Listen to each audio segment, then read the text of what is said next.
la foi par la grâce et non par les œuvres. Cela va très loin, vous savez. Quand on parle des œuvres, ça va très loin. Ça va jusqu'à croire que notre propre justice va nous sauver. C'est faux. Seule la grâce nous sauve. Galates, chapitre 2, verset 16. Ce n'est pas par les œuvres de la loi que l'homme est justifié, mais par la foi en Jésus-Christ. Ce ne sont pas les œuvres qui vous amèneront au ciel, mais la foi, la justification par la foi et la grâce. Dieu vous pardonne parce qu'il vous aime. Dieu vous lave de vos péchés parce qu'il vous aime. Ce n'est pas parce que vous faites quelque chose de bien. Il n'a que faire de votre bien pour vous sauver. Il vous sauve, vous et moi, parce qu'il nous aime. Il ne condamne pas le coupable. Il absout. Il pardonne le coupable. Parce qu'il aime le coupable. Il l'aime au point qu'il veut le sauver. Amen. Ce ne sont pas vos actes de justice, ce ne sont pas vos actes rituels religieux qui vont vous sauver. C'est uniquement la foi dans Jésus-Christ, dans son sacrifice. C'est par la foi, nous aussi, nous avons cru en Jésus-Christ afin d'être justifiés par la foi en Jésus-Christ et non par les œuvres de la loi. Parce que nulle chair ne sera justifiée par les œuvres de la loi. Dieu ne va pas guérir votre corps. Dieu ne va pas ressusciter votre corps. Dieu ne va pas guérir votre chair parce que vous faites des bonnes œuvres. Amen. Ceci est une grande promesse parce que Dieu guérit aussi ceux qui ne font pas de bonnes œuvres. Dieu ne guérit pas à cause des bonnes œuvres. Cela veut dire que si nous ne faisons pas suffisamment de bonnes œuvres, nous sommes tranquilles. Dieu va nous guérir et nous bénir. Alléluia. Juste parce qu'il nous aime. Alléluia.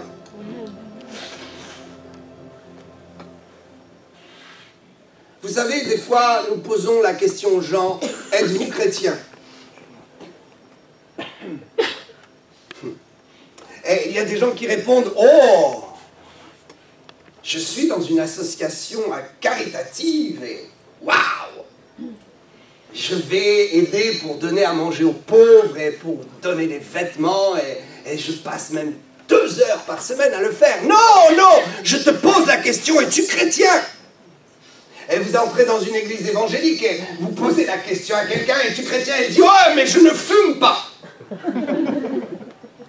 Waouh! Et un autre dira, moi je ne bois pas. Waouh! Et un autre dira, moi je ne fais jamais d'écart de langage, n'est-ce pas? Je suis un saint. Non, je te pose la question. Es-tu chrétien? Est-ce que nous pensons que d'être chrétien, c'est ne pas boire, ne pas fumer?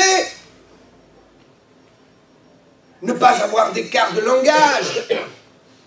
Ça, ce sont les œuvres de sanctification qui découlent de la vie chrétienne. Mais ce n'est pas ce qui fait de nous un chrétien. J'ai vu des gens qui n'avaient pas encore réglé leurs problèmes avec l'alcool, qui avaient un cœur de chrétien bien plus grand que ces religieux. Amen. Qui ont réglé leurs problèmes.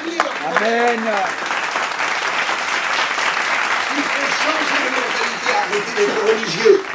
Tu ne régleras pas tes problèmes en pensant qu'en faisant du rituel, des actes, des œuvres, tu vas t'en sortir pour la vie éternelle. Je ne dis pas qu'il faut boire, je ne dis pas qu'il faut fumer, je ne dis pas qu'il faut avoir des écarts de langage, mais je dis que cela, ça fait partie de la faiblesse que nous allons régler dans la marche chrétienne. Si quelqu'un a fait une erreur hier, aujourd'hui je le vois avec des yeux nouveaux. Je vais changer mes lunettes. Parce que le fondement de la vie chrétienne, c'est cela. L'homme fait des erreurs, il se repent et il change. Amen. Alléluia. Amen. Personne ne serait sauvé. Personne ne serait chrétien. Si être chrétien, si la définition d'être chrétien, c'est ne pas faire ci, ne pas faire ça, ne pas toucher ici, ne pas toucher là-bas, ne pas manger ça. Waouh! Mon Dieu est plus grand. Quelle est donc notre mentalité?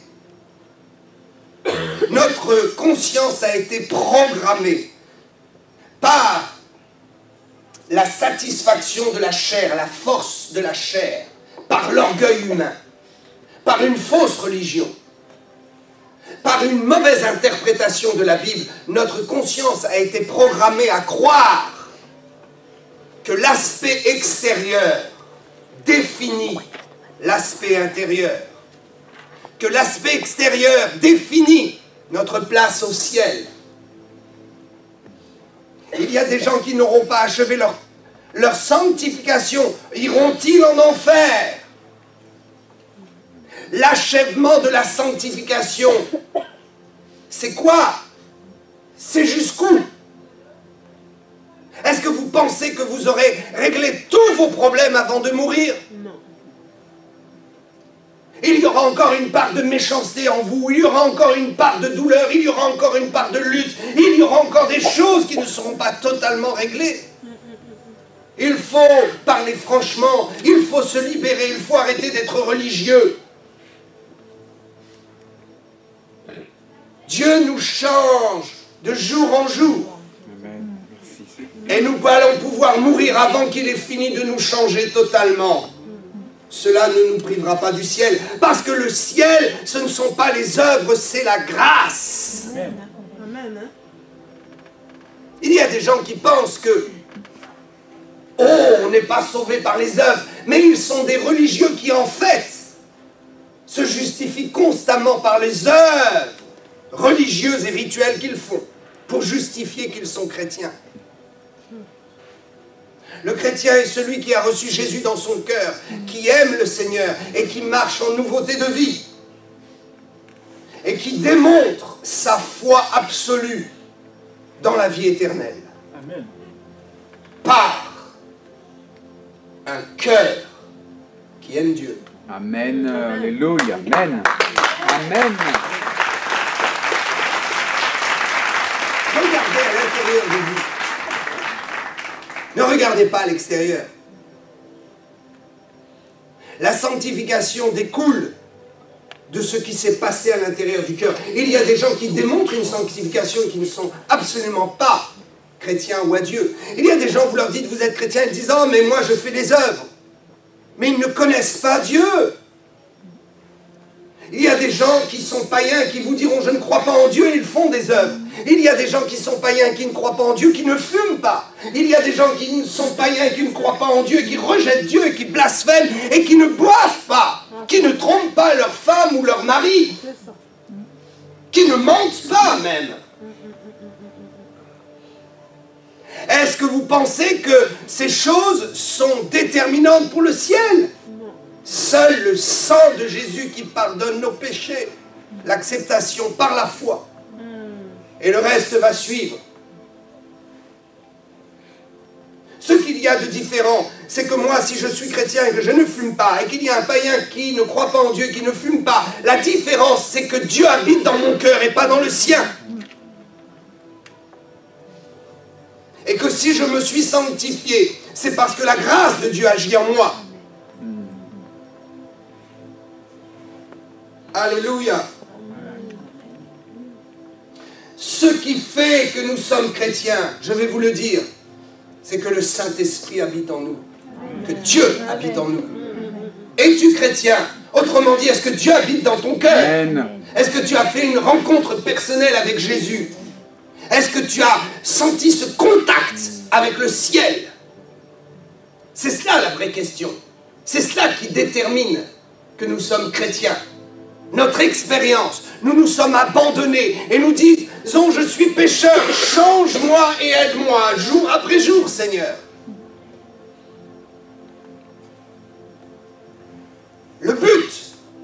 n'est pas de devenir saint. Le but est d'être en contact avec celui qui est saint, pour devenir saint. C'est cela le but.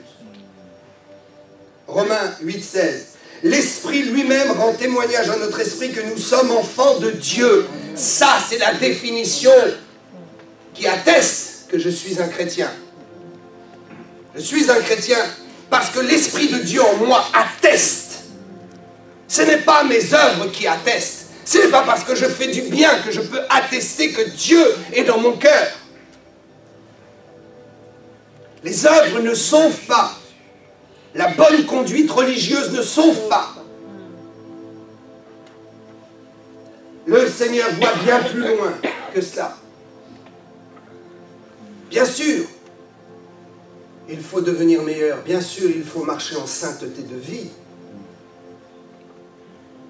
Mais ne croyons pas que parce que nous le faisons, nous avons forcément notre cœur rempli du Seigneur. Oh, il y a des gens qui disent « Oh, je ne me suis pas lavé les mains avant de manger. Oh, je n'ai pas fait ma prière avant de manger. Je suis un mauvais chrétien. » Et en fait, ils passent à côté de l'essentiel. « Oh, je n'ai pas sanctifié les lieux avant d'entrer dans ce nouveau logement. Oh, je n'ai pas sanctifié, purifié les lieux avant la réunion. » Waouh! Dieu est plus grand que cela.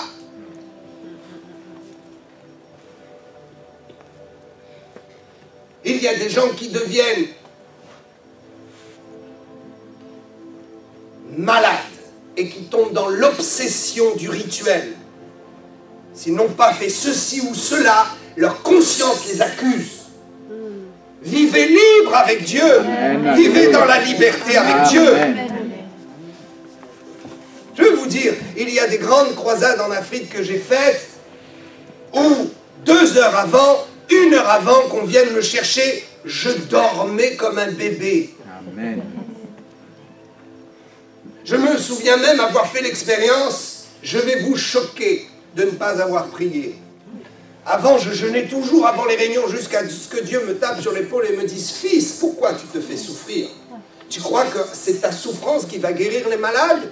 C'est ma présence en toi qui va guérir les malades. » Et combien de fois je suis allé à la réunion le ventre bien plein. Comme j'aime le dire avec le bon foufou. Le bon mâchoiron pour ceux qui sont de la République démocratique du Congo. Ce bon poisson. Hein. Et le poisson dans le ventre, les malades ont été guéris. Amen.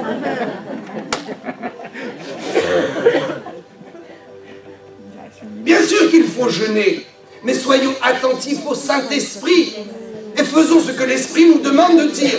Je crois fondamentalement que le jeûne dans la souffrance n'est pas un jeûne de l'Esprit. Le vrai jeûne avec Dieu, c'est celui dans lequel nous ne souffrons pas, qui est conduit par le Saint-Esprit et nous vivons quelque chose de miraculeux. Amen. Alléluia. Cessons d'être religieux. Soyons libres. Amen. Soyons libres. Alléluia. Ce n'est pas ce qui vient là, à l'intérieur, c'est ce qui sort de l'intérieur, qui souille. Oh, alléluia. Regardez en vous-même. Allez puiser à l'intérieur de votre cœur et trouvez la foi. Amen. Ne regardez pas vos bonnes œuvres. Regardez dans l'intérieur de votre cœur. Amen. Amen.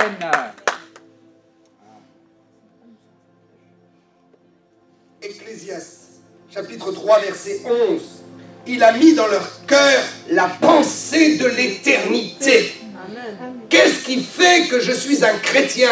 C'est parce que je suis sauvé, j'ai la pensée de l'éternité, j'ai trouvé le salut. Je sais que je vais passer mon éternité avec Dieu. Cette pensée est où? Cette pensée est où? Elle est dans mes actes et mes œuvres? Non, elle est dans mon cœur. Alléluia. Va chercher à l'intérieur de ton cœur. Vas-y chercher le potentiel de ta vie chrétienne, le potentiel de ce que tu es. Oh, béni soit le Seigneur. Regarde bien à l'intérieur de toi. Tu vas y trouver Dieu. Waouh. Est-ce que Dieu est dans tes œuvres et dans ta bonne conduite. Ça, c'est le résultat de quelque chose. Vous savez, la vraie spiritualité, le vrai chrétien, le vrai niveau spirituel, c'est quand nous avons une telle communion avec Dieu que nous ne faisons plus ce qui est mal naturellement. Je suis issu d'une famille sicilienne, très dangereuse. Pourquoi? Parce que mes ancêtres pratiquaient la sorcellerie et additionnaient à l'acte criminel la sorcellerie. C'est-à-dire qu'ils agissaient dans le monde spirituel et dans le monde visible. S'il fallait dépouiller quelqu'un, on le dépouillait dans le monde spirituel et ensuite on allait lui mettre le couteau sous la gorge. Et ça se passait très bien. Je suis issu d'une famille méchante, mais Dieu m'a sauvé. Je vais vous dire une chose. Il est écrit dans les 10 commandements, tu ne tueras point. Tant que je ne connaissais pas Jésus, je devais lutter contre l'envie de tuer quelqu'un. Pour moi, tuer quelqu'un était une tentation. Il fallait que je fasse des efforts. Je me souviens, à 16 ans, j'ai voulu tuer quelqu'un. Et il a fallu que je fasse des efforts, parce que ma conscience était là. Mais je veux vous dire, quand j'ai rencontré Jésus, je n'avais plus envie de tuer personne. Et naturellement, je passais au-dessus de cette tentation. Amen. Tant que vous n'aurez pas la présence de Dieu en vous, vous lutterez contre la tentation. Mais le jour où Jésus habitera pleinement dans votre cœur, vous n'aurez plus besoin de lutter pour ne plus boire, pour ne plus fumer, pour ne plus mentir, Alléluia. pour ne plus voler. Cela sera tellement naturel. Le diable prend prise là où Dieu n'est pas. Regardez dans votre cœur, c'est là que Dieu veut habiter. S'il habite en vous, toutes les tentations du dehors n'auront plus prise sur vous. C'est cela la réalité de la sanctification. Alors au début, nous luttons, nous combattons contre le péché, et nous combattons dur. Mais il arrive un moment dans la grâce où nous sommes élevés, et nous n'allons plus combattre, parce que nous ferons les choses naturellement. Nous serons nourris du bien, Dieu habitera en nous, et naturellement, nous ferons le bien. Amen. Si les ténèbres habitent mon cœur, je ferai ce qui est mal. Si la lumière habite mon cœur, alors je distribuerai de la lumière autour de moi. Tout est défini par ce qui se passe à l'intérieur du cœur. Dieu regarde ton cœur et il veut ton cœur. Il ne veut pas ton rituel. Il ne veut pas tes œuvres. Il veut ton cœur. Yes. Dieu veut prendre possession de ton cœur. Il veut habiter en toi. Et c'est en habitant en toi que tu feras les œuvres qu'il aime et qu'il se réjouira. Vous avez tous rencontré cette femme ou cet homme? Moi, j'en ai rencontré. Cet homme qui aimait sa femme, et on le voit quelques années après, il a divorcé. Et on lui pose la question, mais tu aimais tellement ta femme, pourquoi as-tu divorcé? Et la réponse est terrible. Oui, elle était gentille, elle faisait le ménage, elle me faisait bien à manger, elle s'occupait bien des enfants. Même des fois, elle lavait la voiture. Je me souviens une fois, elle a même repeint la salle.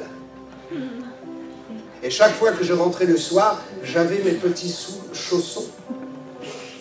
Mais voyez-vous, je n'avais que faire de ses œuvres. Je la voulais elle et je voulais son cœur.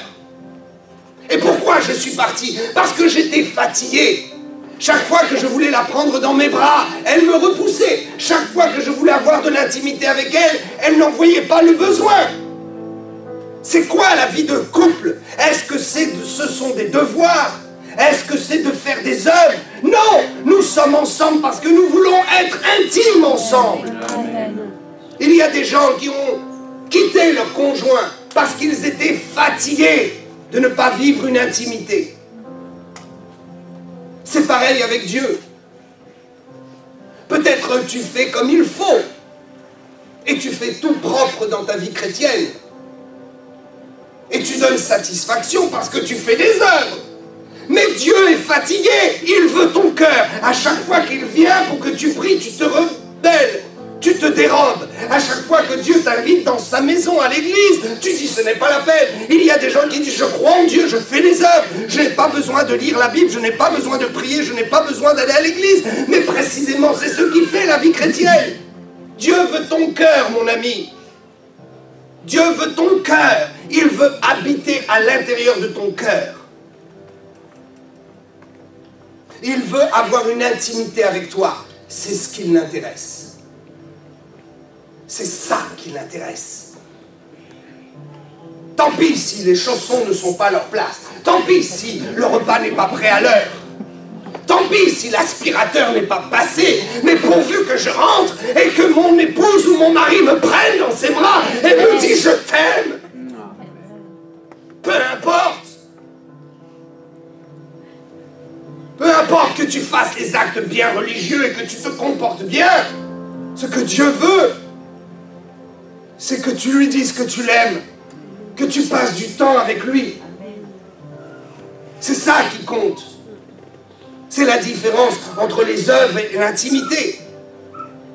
Et quand il y a de l'intimité, les œuvres suivent naturellement. Nous avons tous besoin d'amour. Nous avons tous besoin que quelqu'un nous dise qu'il nous aime. Nous n'avons pas besoin de quelqu'un qui remplisse notre compte en banque. Nous n'avons pas besoin de quelqu'un qui nous donne à manger. Nous n'avons pas besoin de quelqu'un qui fasse bien, consciencieusement son devoir. Nous avons besoin d'être aimés. Amen. Parce que Dieu est amour. Et nous sommes nés de lui. Nous sommes nés de l'amour. Et toute notre vie réclame de l'amour. Et savez-vous quoi? Toute notre vie a besoin de donner de l'amour. Donnez votre amour à Dieu. Regardez à l'intérieur de votre cœur, c'est là que tout se passe. C'est là qu'il y a tout.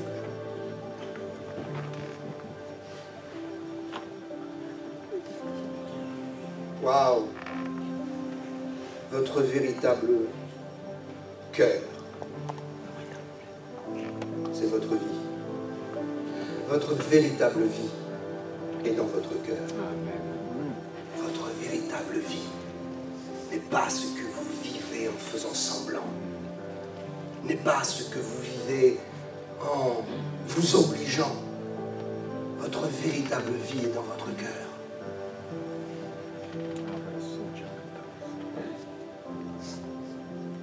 Alléluia. Regarde à l'intérieur de ton cœur. Si tu es chrétien, tu vas voir quelqu'un qui vit là. Il n'y avait personne qui vivait dans mon cœur. À l'intérieur de moi, lorsque je plongeais mes regards à l'intérieur de moi, je ne voyais que ténèbres, souffrance, haine, violence. Et un jour, Dieu m'a proposé de venir habiter à l'intérieur. Le jour où il est venu habiter à l'intérieur, je n'étais plus seul. Vous ne serez plus seul lorsque le Seigneur viendra habiter à l'intérieur. Jean 14, 23, Jésus lui répondit, « Si quelqu'un m'aime, il gardera ma parole, et mon Père l'aimera. » La parole de Dieu est Jésus. La parole de Dieu n'est pas quelque chose de technique. La parole de Dieu est une personne. La parole de Dieu est une communion avec une personne. Recevoir l'enseignement de la parole de Dieu, ce n'est pas être en communion avec le rituel, c'est être en communion avec la personne de Jésus. Mon Père l'aimera, écoutez bien, nous viendrons à lui et nous ferons notre demeure chez lui. La promesse, c'est que Dieu veut faire sa demeure chez toi. Où est ton chez toi? Ton véritable chez toi, où est-il? À l'intérieur. Dans ton cœur, dans tes sentiments, dans ce que tu vis, dans ce que tu ressens, dans ce que tu éprouves. Alléluia. Regarde à l'intérieur de toi. Est-ce que Dieu habite là, à l'intérieur? Peut-être tu fais des œuvres pour lui, mais il n'habite pas à l'intérieur. Comme cet homme, sa femme le servait. Mais lui n'habitait pas dans son cœur. Il y a des mariages de raison qui ne devraient jamais avoir lieu ou qui devraient s'arrêter.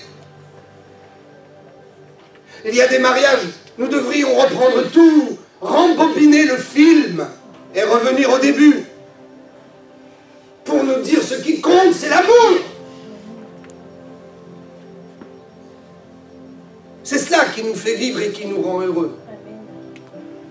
Ce ne sont pas les biens matériels. Nous en avons besoin. Mais s'il y a des biens et qu'il n'y a pas d'amour et que la vie est sèche, nous allons mourir. Combien se suicident alors que leurs comptes en banque sont pleins?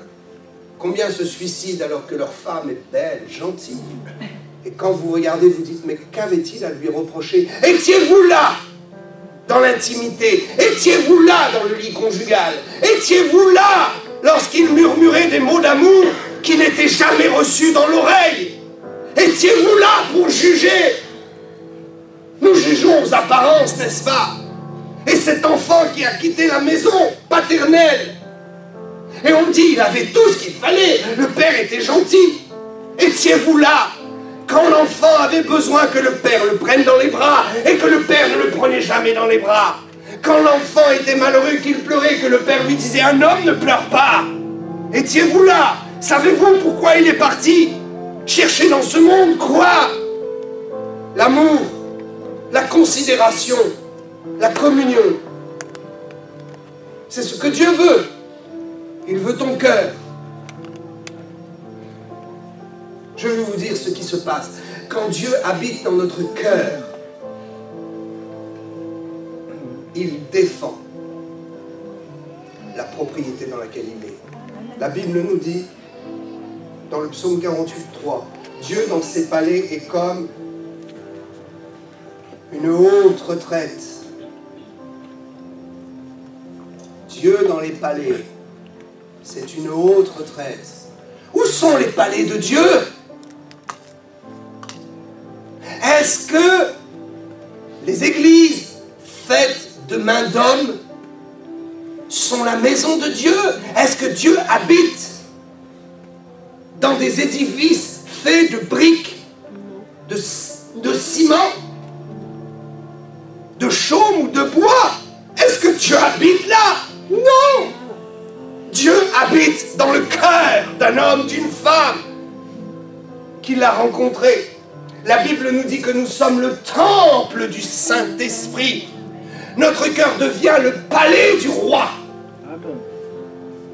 Et quand le roi est dans son palais, il protège de gloire son palais. Si Dieu habite dans ton corps, est-ce que tu crains d'être malade? Si Dieu est assis, s'il a fait son trône dans ta vie, le palais de ton corps sera sous sa protection absolue. L'intimité avec le Saint-Esprit, l'intimité avec Dieu est la clé de tout. C'est quoi l'onction?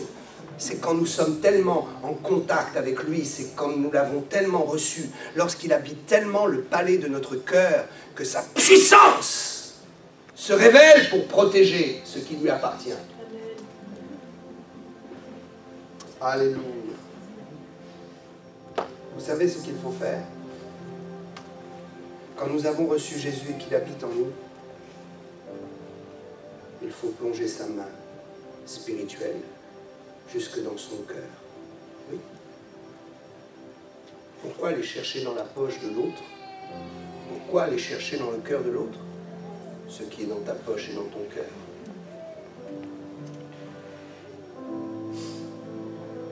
Les deux apôtres étaient devant le temple, à la belle porte. Et le boiteux était là. Et l'un dira au boiteux, je n'ai ni or ni argent, Il ne parlera pas de la poche de l'autre. Il ne parlera pas du cœur de l'autre. Il dit, moi, qu'ai-je à te donner? Occupez-vous de vous et plongez votre main dans votre cœur. Il dira, je n'ai rien, mais j'ai quelque chose. Ce que j'ai, je te le donne. Au nom de Jésus-Christ de Nazareth, lève-toi et marche. L'apôtre venait de plonger sa main dans son cœur, là où est Dieu. Il y prend un trésor et le donne. Waouh! Ceci est biblique. Amen, amen.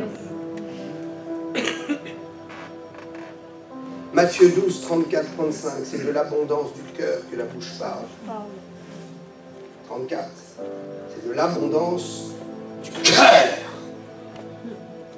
L'abondance du cœur et non de la religiosité, de mes œuvres. Mon cœur peut produire bien plus d'œuvres que ce que ma main et mon intelligence ne peut produire.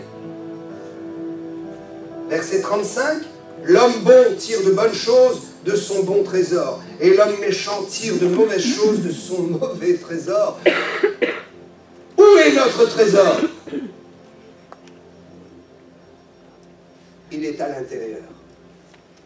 L'homme bon tire de bonnes choses. S'il y a de bonnes choses dans ton cœur, vas-y, plonge la main. Tire cela de ton cœur. Ne dis pas qu'il sera ou qu'elle sera guérie parce que tu es un bon chrétien. Ne dis pas que la pauvreté va partir parce que tu es un bon chrétien et que Dieu te doit ça. Ne dis pas que tu vas amener des gens à l'église et à se convertir à Jésus parce que tu es un bon chrétien. Non, ce ne sont pas les œuvres, c'est le trésor de ton cœur. Quelle est ton intimité avec Dieu? Quelle est la place que Dieu a dans ton cœur? S'il est assis là et qu'il est venu habiter avec Jésus, Jésus le dit, moi et mon Père, nous voulons habiter dans le cœur de l'homme. Celui qui croit en moi, je viendrai avec mon Père et j'habiterai dans son cœur. Je viendrai avec mon Père. Ce Dieu lointain dans les cieux viendra habiter en toi. Et tu pourras dire, je puise mes bontés de ce qui est à l'intérieur de mon cœur. L'homme bon tire de bonnes choses. Quel est l'homme bon? Celui qui a reçu la bonté de Dieu en lui. Regarde à l'intérieur de toi. C'est là que tout se passe. C'est là qu'est le royaume de Dieu. C'est là qu'est ton avenir. C'est là que sera ta justice. C'est là que sera ta justice. Pourquoi faisons-nous les choses? Il y a des gens qui veulent mettre de l'ordre dans l'Église. Mais ils ne le font pas avec leur cœur. Ils le font avec un désir de justice personnelle. Ils ne tirent pas les bonnes choses. Ils veulent être les justiciers de Dieu. Le cœur de l'homme est méchant tant qu'il n'a pas reçu Dieu.